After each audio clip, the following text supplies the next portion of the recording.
RV Life channel, we're always looking for something interesting, and when we were cruising around the park with our cameras, we spotted this rig. I had to stop and find all about it.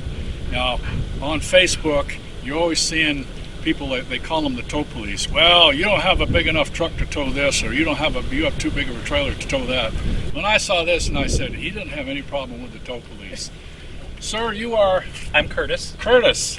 Katie. Katie, pleased to meet you. Nice to meet you. Tell us about this. Well, the story started actually long before we bought this, and even started full-time, because we're full-time RVers as well. I had wanted to get a semi-truck, and when we still had our house, and we had just actually a Grand Design Reflection, and she was 100% or even 1,000,000% against it. And then I told him I did not want to go to the grocery store with a semi. Yeah, you have to park this out in the North 40, walk-in. I'm not going to go to the grocery store with a semi. I'm not going to go. Our son runs track and field, and I'm not going to go to a track and field race with a semi. I'm not doing a semi. Okay. So then, yet here you are. Here we are. Okay. So then, fast forward, we ended up selling our house. We sold our Reflection, bought the Momentum, and because we got the Momentum, we needed a bigger truck. So we bought a 21 Dodge Ram 3500, and it worked great for that.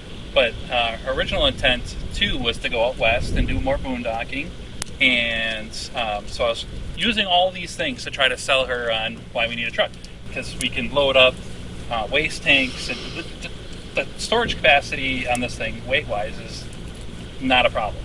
And so just kept trying to push it along to get this, and finally found one. It was posted on Truck Paper, which is kind of a different place to find them, but it worked. So we were in Ocala, Florida. So we had our daughter drive us to Orlando. So we flew to Denver and met the couple, spent actually like almost 5 hours going through the truck. And then we did a little quick test drive around the parking lot where we were, and she's like, we can do this.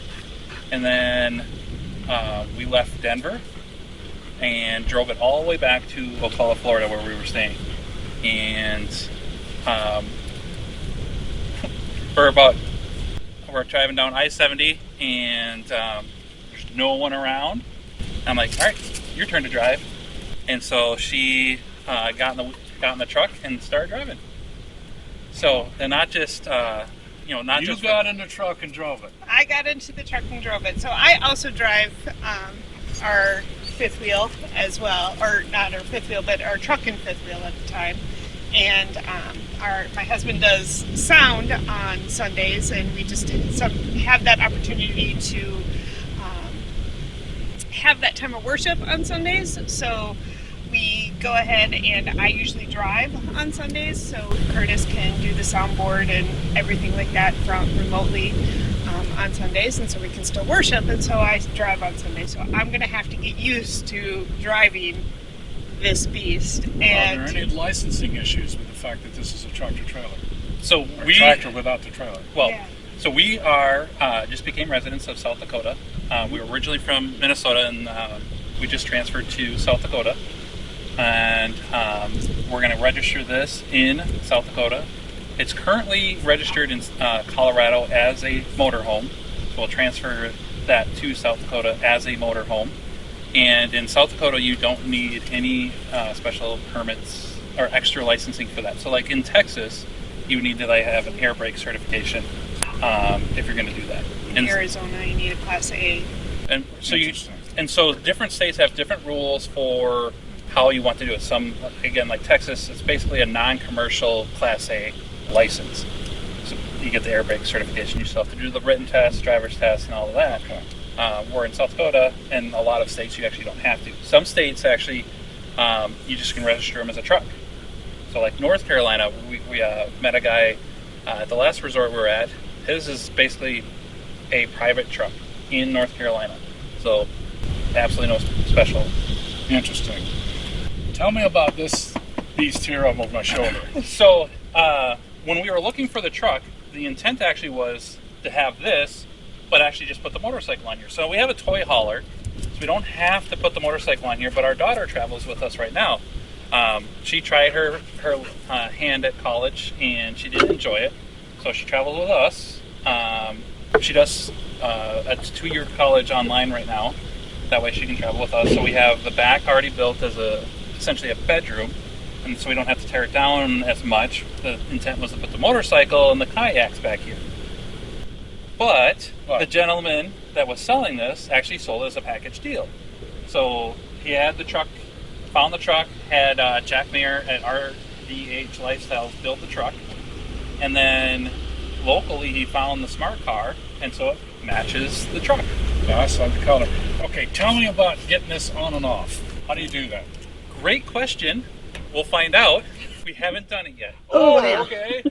There are ramps. But there are ramps in the back there, and it backs down. You don't want to unload it for me, do you?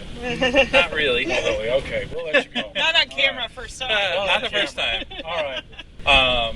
So you, the way the gentleman that sold us, he said you back it down, drive it up. Now, some people do it the other way. There's other channels out there you can see they'll actually have like a winch to winch it up. But he decided to just do the drive up, back down. Okay, now tell me about just the back, because that's a standard fifth wheel hitch. So at RVH, what they do is they extend the frame usually around 2 feet, and then it is a heavier duty one than you would find in a normal fifth wheel pickup truck. So it doesn't fit in the pucks, it doesn't fit in the rails. It's like a 32,000 pound, 6,000 pin weight, so it's beefy. It also has an air spring on it, so it cushions the blow from the truck to the trailer. Our first towing was actually this coming here with it and watching us going over the bridges. Like the trailer was not doing the chucking like you would normally see. Right. Granted, we have the more ride slide on the pin anyways, but You have to take this to the truck scales? We do not. It is because it's licensed as non-commercial, which is also why we don't have dot numbers on it, and why it's labeled with an RV, not for hire, that type of stuff. We can drive right past the scales. So if you drive past the scales, does the highway patrol come out and pull you over? So far we've only traveled on the weekends, so usually the scales are closed anyways. Okay. But following other forums and stuff like that, some people have mentioned like they'll have like a patrol come out, but then as soon as they see the private RV thing, then they've backed off. Okay, now here's the $10,000 question. How many miles per gallon do you get when you're all loaded up and you're rolling? So that is a good question. I haven't reset the numbers to start from 0, so it was at like 6.2 when we bought it. Okay. And then driving bobtailing from Denver to Ocala, It went up to around 7.2, and then driving from here to there, it stayed at that. And so towing this the 400 or 500 miles here did not drop our gas mileage from bobtailing from Denver. Fascinating. So I'm hoping it'll still go up a little bit more, because a lot of people are saying they've gotten a little bit better, but I also have tandems, so I lose some gas mileage because I have a lot more weight in tandems and just rolling resistance with the extra tires. Well, for the Facebook tow police, you don't have to bother this fellow right here. You can tow it if it rolls. Thank you so much. Okay, our hosts are going to take us for a ride in this. So first step is to let the air system work through all of its sensors. Almost. So it's filling up all the airbags. Well, it goes through all the sensors and checks out. Air pressure.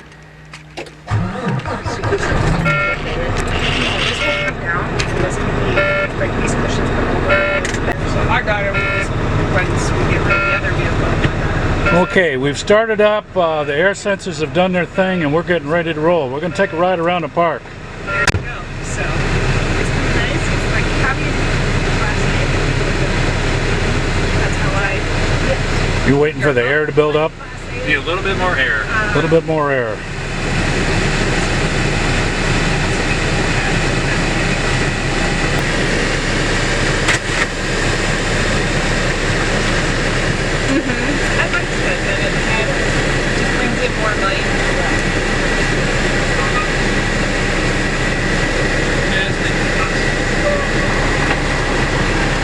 it's an automatic, so I can't give you a bad time about grinding the gears. No.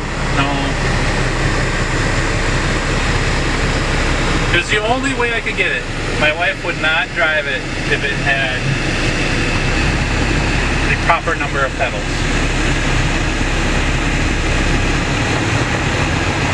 So like I was telling Margaret, one thing that I do like about being in the semi is how much higher you are. You have just the comfortability as if you were traveling down the road with a Class A, but yet you're pulling your fifth wheel. And that's one thing that sold me on getting a semi was just the Class A, but not having a Class A. So that was one thing that was nice because of the fridge and all the storage units. It's just made